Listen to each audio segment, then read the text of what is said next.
Hi students, I am Chandni Thakur. Welcome to Moonlit classes. Today I will discuss about reproduction in organism.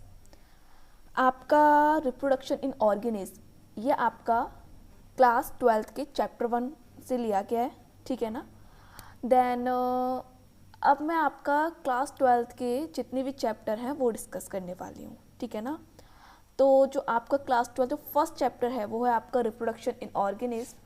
Then आपका second chapter है sexual reproduction in flowering plant, ठीक है ना। Flowering plant में हम लोग sexual reproduction देखेंगे। Then आपको जो उसके बाद नेक्स्ट चैप्टर है वो है ह्यूमन रिप्रोडक्शन। देन उसके बाद आपका चैप्टर है रिप्रोडक्टिव हेल्थ, ठीक है ना। तो आपके ये यूनिट मे बी 6 है, ऐसी, हाँ 6 यूनिट है आपकी ये। तो इस 6 यूनिट का जो आपका टॉपिक दिया गया है वो है रिप्रोडक्शन। तो इसमें जो आपका फर्स्ट चैप्टर दिया गया है रिप्रोडक्शन इन ऑर्गेनिज्म, ठीक है ना। तो हम इसे ही आज डिस्कस करने वाले हैं। देन रिप्रोडक्शन इन ऑर्गेनिज्म के बाद हम लोग फिर जितने भी इसके नेक्स्ट चैप्टर हैं, second chapter, third chapter, fourth chapter है, इन सबको हम डिस्कस करेंगे। बट आप लोग सिर्फ इतना याद रखिए कि जो आपका मैं डिस्कस कर रही हूँ वो आपका क्लास 12th का टॉपिक है, ठीक है ना। क्लास 11th का हमने लास्ट टाइम में डिस्कस किया था, बट अब मैं आपका क्लास 12th का टॉपिक डिस्कस करूँगी, ओके। देन मैं फर्स्ट चैप्टर से ही लेके चल रही हूँ, ओके। तो लेट्स स्टार्ट। ओके, आपके रिप्रोडक्शन इन ऑर्गेनिज्म में जो आपका फर्स्ट टॉपिक है वो है आपका लाइफ स्पान, ठीक है ना। तो देखिए, every individual dies after attaining a certain age, ठीक है। जितने भी इंडिविजुअल हैं, जितने भी लोग हैं आपके, वो एक सर्टेन एज के बाद उनकी मृत्यु हो जाती है, ठीक है ना, ठीक है। The duration between birth and death of an organism is called its life span. जो ड्यूरेशन है बर्थ एंड डेथ के बीच का, जो ड्यूरेशन है ऑर्गेनिज्म का, उसे हम क्या बोलते हैं? लाइफ स्पान बोलते हैं, ठीक है ना। लाइफ स्पान का मतलब क्या है? कोई भी ऑर्गेनिज्म है उसका बर्थ एंड डेथ के बीच का जो टाइम पीरियड होता है उसे हम बोलते हैं life span. Life span may be as a single day, ठीक है ना। लाइफ स्पान एक सिंगल डे का भी हो सकता है, जैसे कि आपका मे फ्लाई में दिखता है। मे फ्लाई में आपका एक दिन का उसका लाइफ स्पान होता है। और as long as a few thousand years, एक दिन का भी हो सकता है और हजारों साल का भी हो सकता है लाइफ स्पान, ठीक है ना। जैसे कि आप लोग सिकोया प्लांट में, सॉरी ट्री में, और फाइकस ट्री में देख सकते हैं। Life span of some organism is shown in, ठीक है ना। आपके जो एनसीईआरटी है उसमें आपके कुछ फिगर दे रखे हैं, वहाँ पे आपके लाइफ स्पान ऑर्गेनिज्म के दे रखे हैं, ठीक है ना। तो देखिए आप लोग, ये देखिए, ये है आपके लाइफ स्पान जो ऑर्गेनिज्म है उनके, ठीक है। देखिए एलिफेंट है, ठीक है ना। एलिफेंट का आपका होता है 60 to 70 ईयर्स, ठीक है। रोज का आपका 35 ईयर्स होता है अप्रॉक्स, ओके। देन आपका डॉग का 10 to 13 ईयर्स, बटरफ्लाई का आपका दे रखा है 1 to 2 वीक है। देन आपका क्रो का 15 ईयर्स। एंड आपका जो बनाना ट्री है इसका 10 to 15 ईयर्स का होता है, ठीक है। देन आपका काव है, काव का 18 to 20 ईयर्स के समथिंग है। देन पैरट 140 ईयर्स, ठीक है। Crocodile 60 years. एंड हॉर्स का है आपका fruit fly, rice plant, tortoise, yes tortoise का आपका 100 to 150 ईयर्स होता है। देन आपका वेनियन ट्री है तो इसका 200 ईयर्स से भी आपका अबव होता है, ठीक है। तो मैंने आपके कुछ लाइफ स्पान लिख रखे हैं यहाँ पे, देखिए living organism and life span. तो मे फ्लाई का देखिए 1 डे, ठीक है। बटरफ्लाई का 1 to 2 वीक।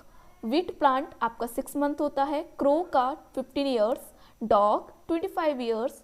बनाना ट्री जो आपका 25 ईयर्स है, ठीक है ना। अप्रोक्स वो वेरी करता है।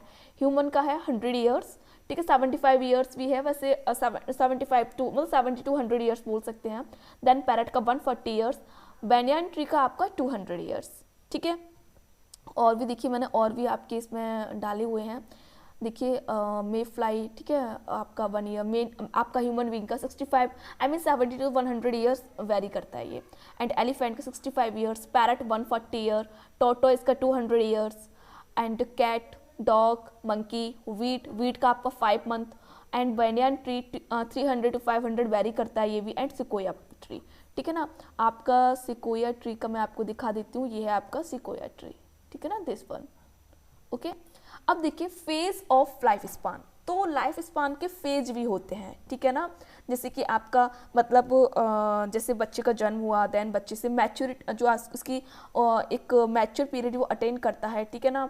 तो सॉरी तो वहाँ तक का लाइफ स्पान को हम बोलते हैं जुवेनाइल या वेजिटेटिव फेज, ठीक है। उसके बाद रिप्रोडक्टिव फेज आता है, ठीक है। एंड तो हम इन सबको देखेंगे। Phase of life span, the life span of an organism is separated into 4 phase, ठीक है ना। हमने इसको 4 फेज में डिवाइड कर रखा है। अब पहला है आपका जुवेनाइल या vegetative phase. It is the period from birth till the attain of sexual maturity, ठीक है ना। मतलब सेक्चुअल मैच्योरिटी तक, मतलब जन्म से, आपका जन्म हुआ तो जन्म से सेक्चुअल मैच्योरिटी तक का जो टाइम पीरियड होता है उसे हम क्या बोलते हैं, जुवेनाइल या वेजिटेटिव फेज बोलते हैं, ठीक है। तो देखिए आप लोग इसमें डायग्राम में दे रखा है, प्लांट का है वेजिटेटिव फेज। जो प्लांट का होता है उसे हम बोलते हैं वेजिटेटिव फेज एंड एनिमल से बोलते हैं juvenile phase. And this one is reproductive phase, ठीक है ना। फ्लावरिंग, आपका फ्लावर दे रहा है तो मतलब हो गया आपका रिप्रोडक्टिव फेज। एंड ये आपका सनसेट फेज, ठीक है ना।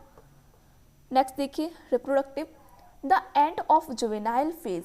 जुवेनाइल फेज के एंड में mark the beginning of reproductive phase, ठीक है ना। मतलब जुवेनाइल फेज का एंड होता है एंड आपके रिप्रोडक्टिव फेज की बिगिनिंग होती है, इसे हम बोलते हैं reproductive phase. During this phase organism produce offspring. इस फेज के दौरान जो ऑर्गेनिज्म होते हैं वो प्रोड्यूस करते हैं ऑफस्प्रिंग को, मतलब अपनी संतान को, ठीक है। तो देखिए इसमें आपका ये एम्ब्रियो हो, देन बेबी चाइल्ड या टीनेजर बोलेंगे, एंड देन आपका एडल्ट, ठीक है। नेक्स्ट है आपका फेज ऑफ एजिंग या सेनेसेंस फेज। तो इसमें देखिए this phase is characterised by gradual deterioration of vital capacity and ends by death. The terminal stage of aging death is called senescence phase.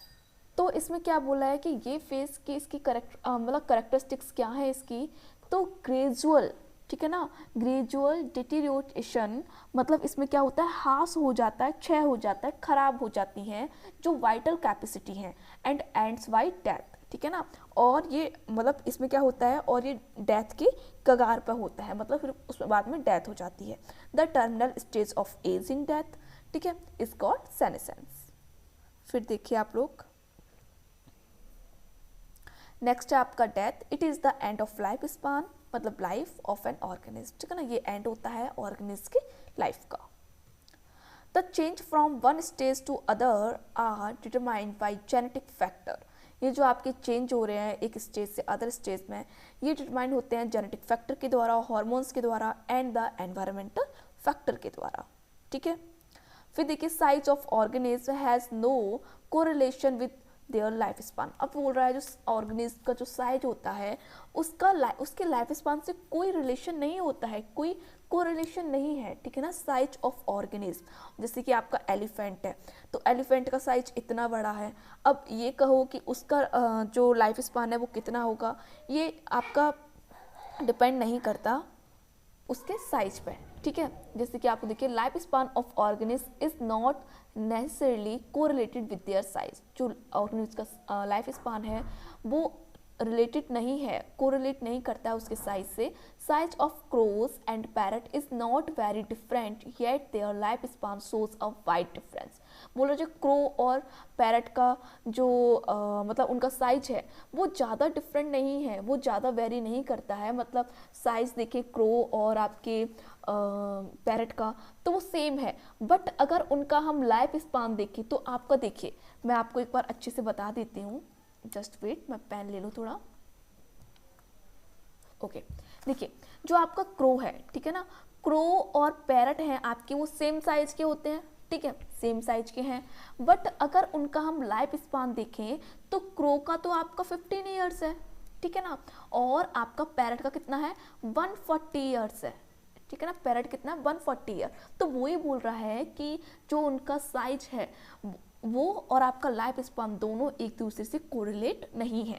Crow का आपका crow का size और parrot का size same है, लेकिन अगर उनका हम लाइफ स्पान देखें तो वो बहुत ज़्यादा उनमें बहुत ज़्यादा डिफरेंस है, ठीक है ना। तो वो दिखा रहा है आपको size of crow and parrot is not very different yet their life span show a wide difference, wide difference दिखाता है। Similarly a mango tree has a much shorter life span comparative to peepal tree, ठीक है ना। एक mango tree है तो mango tree का life span बहुत कम होता है, और एक पीपल ट्री जो आपको पीपल है उसका आपका 200 to 300, ठीक है ना, आई मीन 1000 के समथिंग पहुंच जाता है। तो वही है इसमें कि लाइफ स्पान बहुत ज़्यादा वेरी करता है इसमें। Plant in general have a relative long life span as they keep growing through their terminal part, in spite of, इसके बावजूद भी, the fact that a large part of their body में contain dead tissue, ठीक है ना, मतलब उनके पास dead tissues भी होते हैं। एंड जैसे perennial plant like ficus sequoia are known to survive for 1000 of year, ठीक है ना, 1000 ऑफ ईयर सर्वाइव करते हैं, ठीक है। और नेक्स्ट देखिए, whatever may be the life span, कोई भी लाइफ स्पान हो, death of every organism is certainty, ठीक है ना, जो आपकी ऑर्गेनिज की जो डेथ है वो निश्चित है।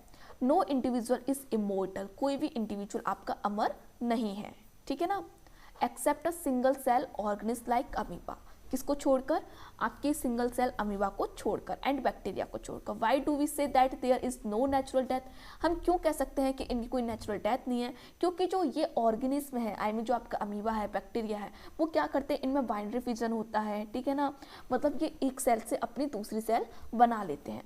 तो देखिए natural death is single cell organism is in this organism death does not occur because their single celled body divided by binary fission, क्योंकि इनकी जो सेल बॉडी है वो बाइनरी फिजन करती है, मतलब एक सेल से दो सेल बन जाती हैं। तो और मतलब एक सेल से दो सेल बन गई, producing two identical daughter individual. तो जैसे कि आपका क्या है इसमें, एक मिनट मैं पेन ले लूँ थोड़ा, देखिए जैसे कि अब आपका अमीबा है, ठीक है ना, तो आपका ये अमीबा है, अमीबा ने अब क्या किया, एक सेल से क्या बन गई, दो सेल बन गई, ठीक है, बाइनरी फिजन किया इसमें।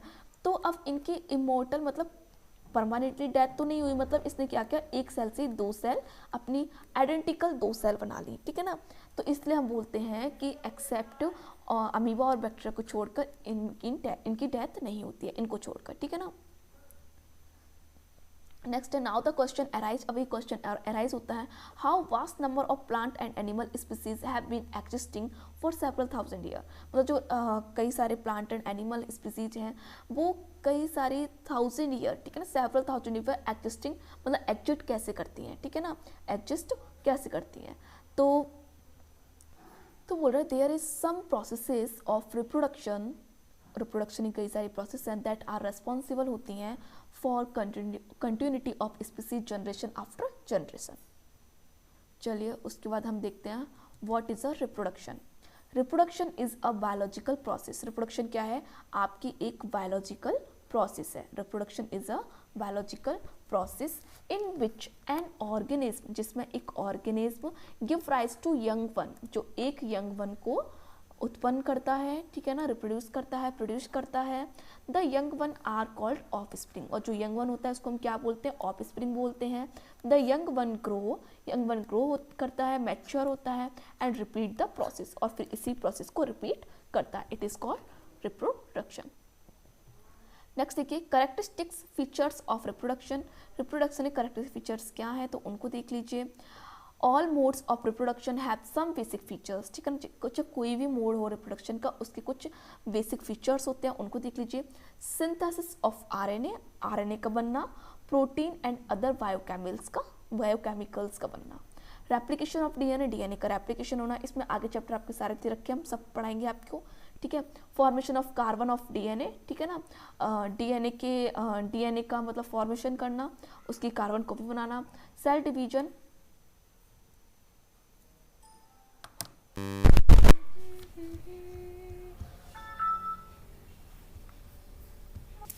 नेक्स्ट है आपका cell division and growth of cell division होना एंड फिर सेल का ग्रोथ होना, ठीक है। Then formation of reproductive unit, then development of new individual from reproductive unit.